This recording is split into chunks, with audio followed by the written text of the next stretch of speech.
الله أكبر الله أكبر الله أكبر الله. In a time so far away that the memory of it feels like a whisper carried by wind, there lived a man named Noah. The world was quieter then, not because there were fewer people, but because everything moved with a slower, gentler rhythm. Days rose like warm light melting through morning mist. Nights fell like a soft blanket being pulled across the sky. People lived close to the earth, close to the rivers, close to the open, unbroken sky above them. Noah was a calm soul in this vast early world. From his earliest days, he carried a clarity in his heart, a sense of truth that felt as natural to him as breathing. He walked with a steadiness that others noticed, not because he tried to be different, but because something peaceful lived inside him. His voice was gentle, his gaze warm, and his patience deep, like a still lake that reflects the sky perfectly when no wind stirs its surface. The people around him had slowly drifted from the path of truth. It did not happen suddenly.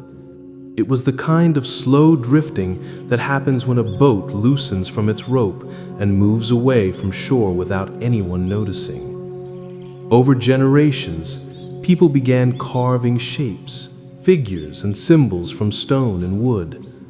At first, they were reminders, decorations, objects kept in homes as memories of respected ancestors. But little by little, as time washed over one generation after another, people began giving meaning to these objects, seeing them as sources of hope, fear, luck, or comfort. Noah watched this with quiet concern. He loved his people deeply, not with a loud or forceful love, but with the gentle devotion of someone who wants goodness for others more than he wants comfort for himself. He noticed how hearts became confused and restless, how people sought peace in objects that could not speak to them, could not see them, could not guide them.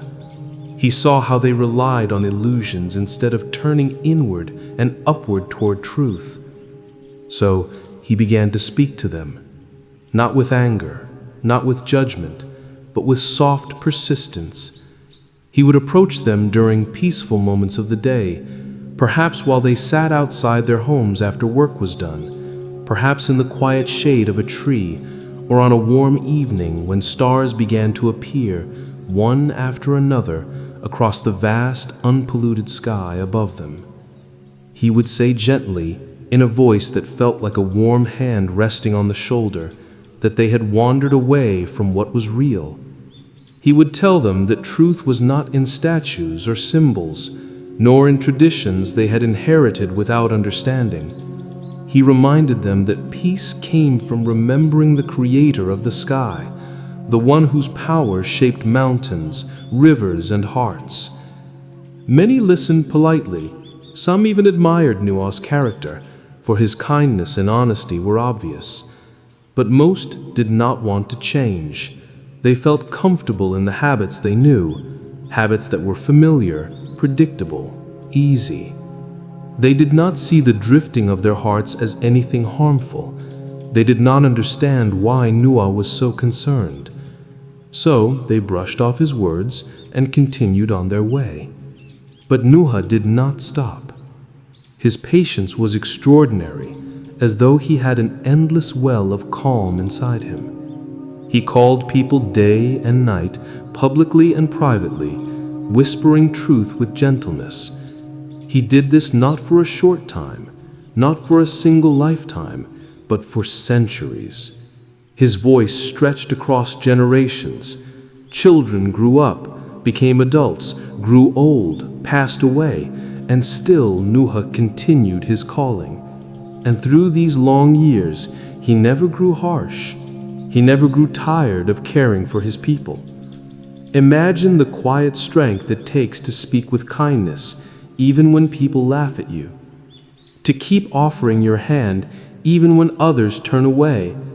to keep lighting a lantern even when no one seems to notice the glow. That was the strength that lived in Nuha. Some small group of people believed him. Their hearts were open, soft, ready for truth. They felt the sincerity in Nuha's voice, and they followed the guidance he gave them. But most of the community rejected him. Some ignored him, some dismissed him, and some mocked him openly, telling him he was wasting his time. Nua's heart would sometimes feel heavy, not heavy with anger, but with longing for them to see what he saw. Yet even when hurt by their rejection, he remained calm, like a tree that stands firm even as leaves fall around it. Years turned into decades, decades into centuries. The world changed slowly, seasons cycling endlessly, winds shifting across the land. But the people did not change. Their habits grew more rooted, their rejection more firm. They clung to their idols, to their inherited beliefs, to customs that brought them no true peace. After centuries of patience, guidance came to Nuha in a way that settled into his heart like a quiet certainty. A great flood was destined to come. It would wash over the land, sweeping away the corruption that had become too deep for hearts to escape. It was not a punishment born of cruelty, but a cleansing meant to give the world another chance, a fresh beginning. Nuha was instructed to build an ark, something enormous, unlike anything anyone had built before. And Nuha began. He went to the land near his home, where the earth was firm and open. There, in a place where no sea touched the horizon, he began constructing a vessel so large that its very size felt like a sign. The sound of wood being cut echoed across the valley. The rhythm of his hammering became a steady beat, day after day, year after year. People came to watch. They gathered in groups, whispering, laughing, pointing. Some thought he had gone mad. Others thought the ark was some strange invention or an elaborate joke. They could not understand why anyone would build such a massive ship far from any water. But Nuha kept working, plank by plank, beam by beam. His movements were not rushed. They were steady, calm, patient, just as everything in his life had always been. The ark grew slowly, like a mountain rising from the earth. Inside it, spaces took shape. Chambers, platforms, support beams rising like the ribs of a great living creature. It was a place being prepared with love, for life, for survival, for a new beginning. His small group of followers helped him, each doing their part. They trusted his guidance, even if they did not fully understand how everything would unfold. They trusted because they saw truth in his character, steadiness in his spirit, and sincerity in every word he spoke. As the ark rose higher, the people's mockery grew louder. "You build a ship in the middle of dry land," they would say. "Will the desert suddenly become a sea?" They mocked with laughter, shaking their heads as if watching a spectacle meant only to amuse. But Nuha remained calm. Their laughter could not shake him. Their words could not derail him. He was anchored not to the opinions of people, but to the truth inside his heart. Time moved on. Seasons passed. The ark was completed at last.